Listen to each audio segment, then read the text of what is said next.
We were taught that ancient gods were wise protectors, benevolent parents watching over humanity. But the real history hidden within the myths is a nightmare of jealousy, tyranny, and massacres.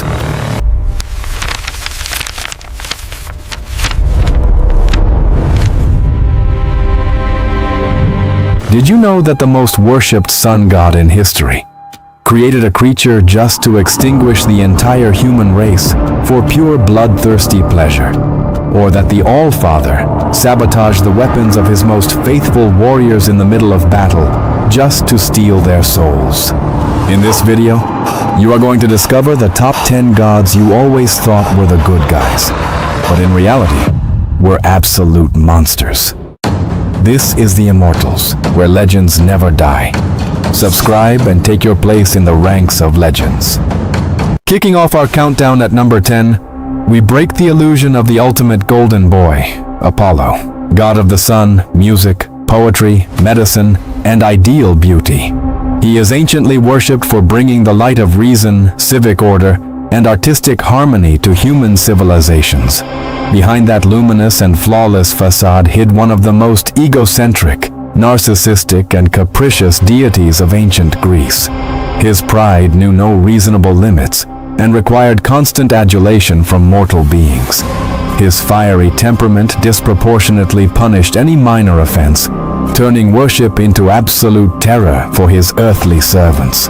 He did not tolerate competition and crushed the talent of others with unprecedented ferocity, proving that his divine ego was worth more than any human life or forest creature.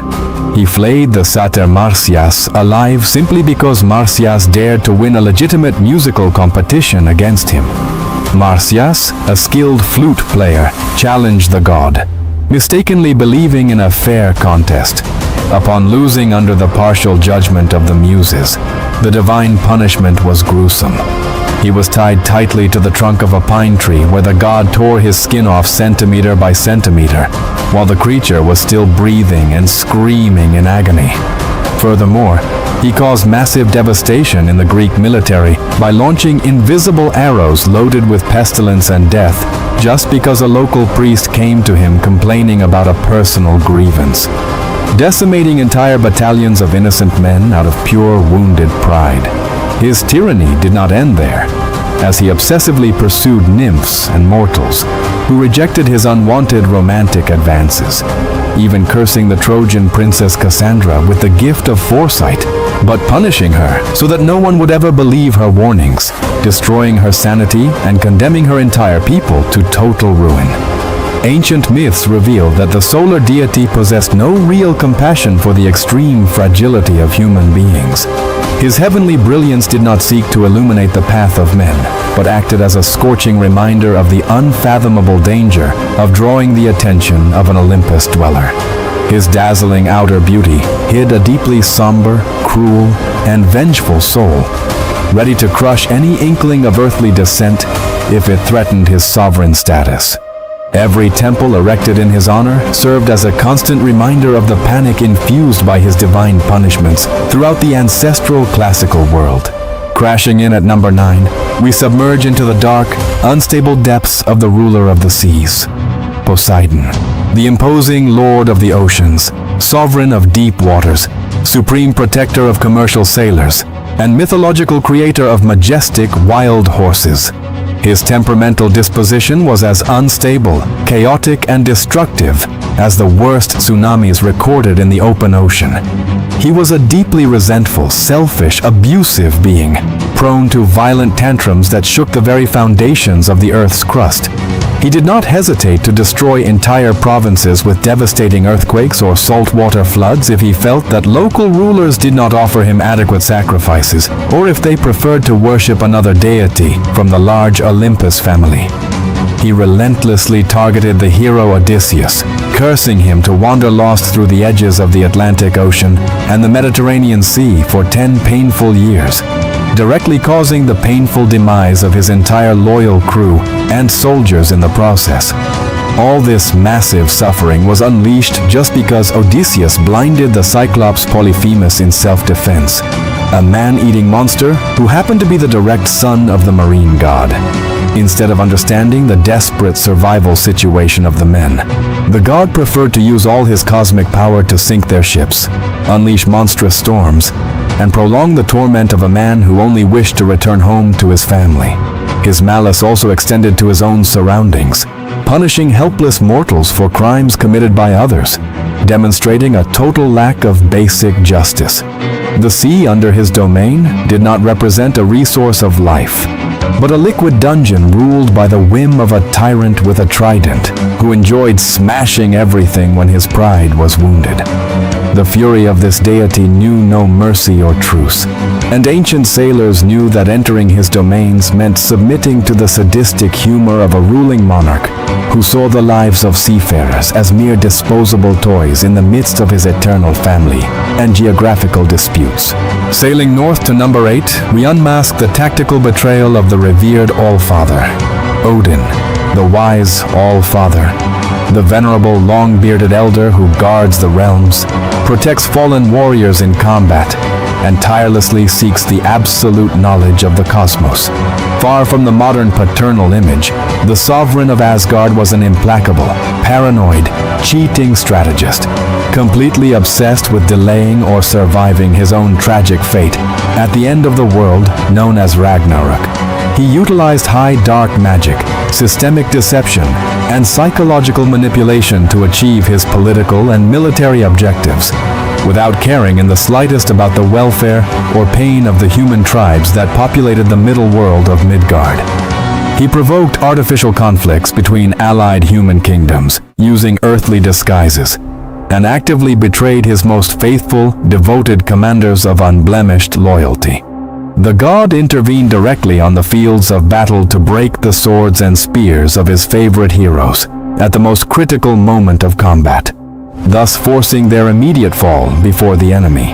He did this with the soul's selfish purpose of collecting their strong, young souls to store them in the great hall of Valhalla, creating a private army to fight by his side when the forces of chaos awoke. He did not care about destroying families, burning peaceful villages, or leaving helpless kingdoms in absolute misery. To him, the human race was simply a strategy board and a massive bank of expendable meat for his purposes of divine survival.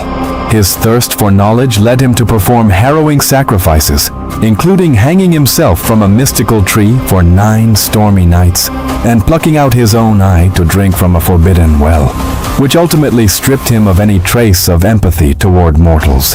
His figure instilled a reverent dread, as the clans knew that being the chosen one of this god was not a blessing of fortune, but a premature death sentence signed by the hand of a cold, calculating, and remorseless sovereign who used the faith of his servants as fuel for his own apocalyptic paranoia. Ascending to number 7, the golden sands of Egypt turned crimson under the burning wrath of the sun god, Ra, the benevolent primordial sun god, giver of daily life, creator of heavenly light, and architect of the universal cosmic order that keeps the terrible serpent of chaos away. When the solar deity began to age and his bones turned to pure silver, he felt that human beings on earth no longer showed respect or performed the corresponding prayers to his majesty. His response to this lack of political devotion was not dialogue or selective punishment, but the drastic option of mass extermination of the entire civilian population, proving that his apparent love for his creations was totally conditional and fragile in the face of slight neglect. He plucked out his own divine eye, endowed with devastating mystical power, and transformed it into the bloodthirsty lioness deity, Sekhmet. He sent her directly to the fertile lands of Egypt with explicit instructions to punish human rebellion. But the creature unleashed a slaughter of apocalyptic proportions. Sekhmet began to devour men, women, and children alike, staining the waters of the Nile River with thick waves of blood and enjoying the pain of the dying. Upon seeing the magnitude of the catastrophe he himself had caused, the sun god felt no immediate guilt for the suffering of his children. In fact, He had to resort to a massive deception, tinting thousands of barrels of beer with red jasper to intoxicate the lioness and halt the slaughter before running out of servants to till the land. The myth makes it clear that humanity survived by pure chance and economic logistics, not through any true display of mercy or repentance from the solar sovereign. His light, which originally nurtured desert crops, proved to be a lethal weapon capable of calcining entire continents if the pride of the sky monarch suffered the slightest snub from earthly rulers who depended on his daily warmth to subsist in the sands. Descending into ancient Mesopotamia for number 6, we face the ultimate climate dictator, Enlil, supreme god of the wind, atmospheric storms, agriculture, crop growth, and the one officially in charge of executing the great destinies of nations. He deeply hated the human race at an existential level. He considered mortals to be an unpleasant, noisy, and chaotic plague that broke the sacred tranquility of the universe and the peaceful rest of the high divine spheres. He possessed no trace of patience or paternal love toward the beings that the gods themselves had designed for their direct service. He sent exterminating biological plagues, absolute droughts that killed crop fields, and finally unleashed the catastrophic Great Flood, with the firm objective of erasing the entire human race from existence, simply because the murmur of growing cities did not let him sleep at night. Despite the desperate pleas of priests and the attempts of other more compassionate deities to save the lives of the innocent, the god blew hurricane-force winds, with fury that broke the dikes of the earth, and drowned millions of people in an eternal storm that lasted several days. When he discovered that a single pious man had managed to build a vessel to save his family and the animals of the world, his first reaction was not admiration for human resilience, but a blind and violent fury against his divine siblings for having allowed a small seed of humanity to escape his irrational, massive purge. His legacy in the Sumerian clay tablets is that of a ruthless climate dictator, an aerial tyrant who viewed the screams of agony of the population as simple, annoying noise that had to be silenced through total hydraulic violence, forcing the survivors to modify their urban behaviors out of constant fear of awakening the wrath of a heavenly ruler who did not tolerate the slightest perturbation in his sacred hours of rest. Staying in Babylon for number 5, where a celebrated savior becomes a brutal slave master. Marduk, the young and brave savior of the universe who defeated the monstrous forces of primordial chaos and founded the splendid and historic city of Babylon to bring law. His vision of creation and civil society was purely dictatorial, utilitarian, and devoid of any notion of elementary human rights. He saw the living beings of the planet not as spiritual children or protégés, but as simple heavy-duty tools, biological automatons designed specifically to perform the most ungrateful tasks that the rulers of the cosmos no longer wanted to execute in their palaces. He created humanity using the bloody remains of the traitor god Chingu, with a single macabre and explicit purpose: that human beings should be perpetual slaves dedicated to tilling the rough earth, building complex irrigation canals, and erecting monumental temples so that the gods of the pantheon could rest in eternal idleness. Under his strict theocratic regime, any sign of fatigue or labor rebellion from human clans was punished with destructive floods, plagues of locusts that devoured common sustenance, or brutal foreign invasions. The existence of the entire humanity remained chained to a perpetual servitude where death was not an escape, as souls had to continue rendering worship in the Mesopotamian underworld. Ancient texts prove that the great liberator of chaos simply replaced a monstrous tyranny with a highly oppressive bureaucratic and labor tyranny, where the value of a man was measured exclusively by the amount of grain he could offer on sacred altars to feed the ego and invisible stomach of his creators, establishing a social system where fear and the sweat of one's brow were the only valid currencies to ensure one more day of survival under his watchful, severe gaze. Flying into Egypt for number 4, we watch a righteous prince turn into a ruthless tyrant. Horus, the glorious falcon god of the sky, the legitimate heir to the throne of the lands of Egypt. a living symbol of royal justice, and protector of legitimate pharaohs against evil. In his prolonged and bloody dynastic war of vengeance against his uncle Set for the murder of his father, Osiris, the young god, gradually transformed into a ruthless tyrant, a warrior blinded by hatred and totally incapable of showing clemency or political moderation, dragging the entire empire into a catastrophic civil war that destroyed fields and cities during decades of uninterrupted conflict. He beheaded his own mother, the goddess Isis, in a fit of blind and uncontrollable rage because she showed a single moment of maternal compassion and spared Set's life during one of the many river battles. When Isis saw Set's torment and decided to break the chains of her wounded brother, the falcon god became so enraged in such a way that he lashed out against his progenitor, cutting off her head with a single stroke of his sword before the horror of the other gods present in the divine court. This act of extreme domestic violence proved that his crusade for justice was actually a destructive obsession that bypassed the most sacred family bonds of the universe. His warfare knew no ethical limits. He resorted to dirty tricks, extreme physical mutilations, and blatant lies before the council of gods to secure the throne of the pharaoh, proving that his morality was malleable if it served to satisfy his thirst for total domination. His definitive reign began with a trail of family and civil destruction that Egyptian chronicles tried to soften, but which the oldest stories preserve as an obscure testimony of how the defender of cosmic order can become the most implacable monster in the royal court, when the ambition for absolute power and personal resentment dictate his executive actions over the destiny of mortals.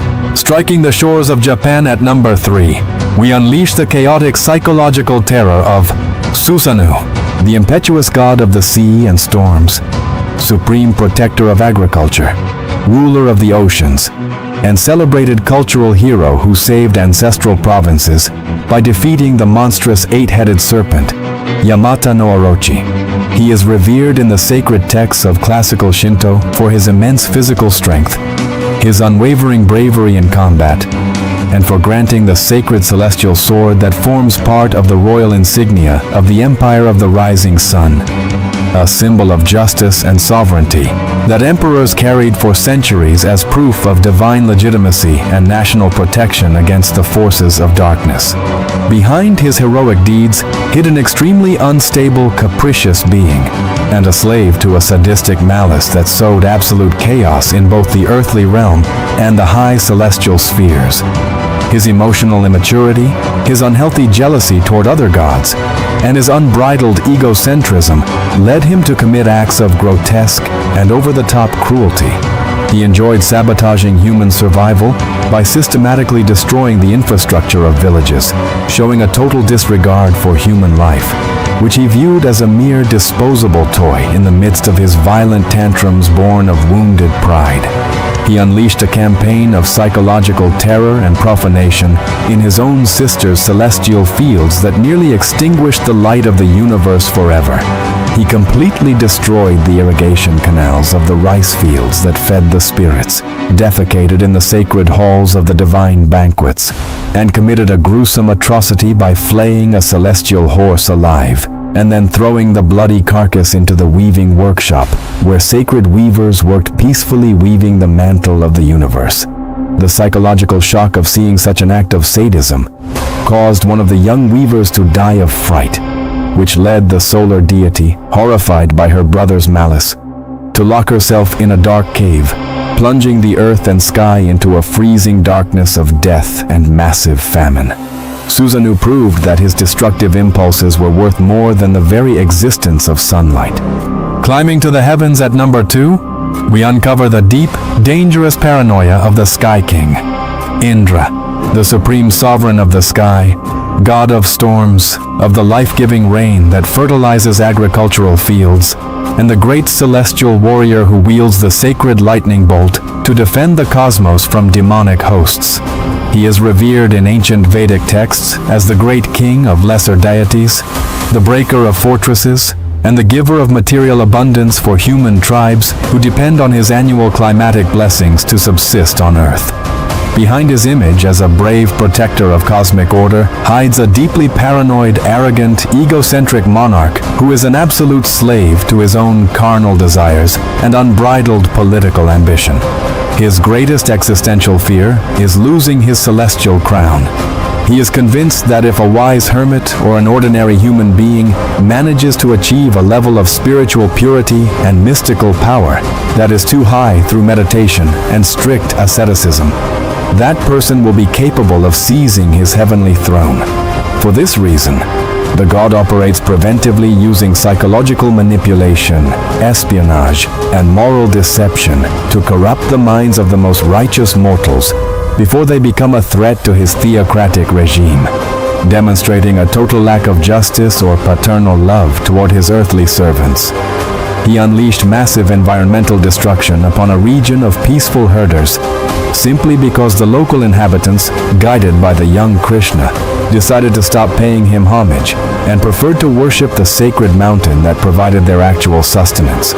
Infuriated by the tremendous blow to his massive divine ego, Indra sent colossal storms, torrential floods, and hurricane-force winds with the explicit intention of drowning the entire civilian population and their domestic animals, forcing a superior divine intervention to save them from an imminent death under the mud. Furthermore, he committed a horrific abuse against the blameless Ahalya. Consumed by lust, he magically disguised himself by taking the exact physical appearance of her husband, the sage Gautama, to deceive her in her own home and shatter her spiritual purity. When the deception was discovered, the woman was cursed and turned into a cold stone due to the god's action, who cowardly fled the scene to evade the consequences of his corrupt acts. The myths reveal that this ruler of the sky possessed no respect for the sacred laws of the universe that he himself was supposed to enforce from the heights of his celestial palace. And finally, crowning our list at the absolute maximum spot of cruelty and tyranny, number 1, Zeus, the absolute king of Olympus, god of political order, guardian of civil laws, protector of travelers, and guarantor of sacred oaths between sovereign nations. The most selfish, paranoid, unfaithful, violent, and cruel being in all classical mythological literature. His absolute priority was to maintain his crown at any social cost, being ready to cause the total collapse of the Earth's ecology or the mass death of entire civilizations before risking a fraction of his political power against his siblings or children. He deliberately tried to extinguish the entire human race by denying them the use of fire, so they would die frozen and starving in winter darkness. When the Titan Prometheus took pity on human fragility and handed them knowledge in secret, the deity unleashed a disproportionate revenge.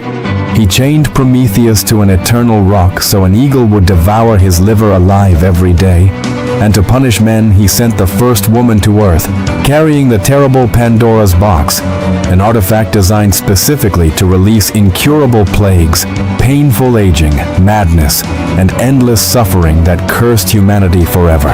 His track record includes the systematic harassment of mortal women through zoomorphic deceptions, the destruction of entire cities with destructive lightning bolts for trivial offenses, and swallowing his own wife Metis alive due to the paranoid fear that she would give birth to a son stronger than him. His throne was not sustained on moral justice, but on pure fear of the lightning bolt and the violent oppression of any creature that sought to improve living conditions on the earthly plane. His figure represents the perfect absolutist tyranny, where human laws are severely applied to subjects, but the ruling deity enjoys total impunity to commit the most aberrant and destructive crimes in the history of the known cosmos. Absolute power corrupts even heavenly beings. Ancient temples were not built out of love, but out of pure panic toward the wrath of these cosmic tyrants. If you had to choose one to rule the world, which of these monsters would you trust? Leave it in the comments and subscribe for more real myths.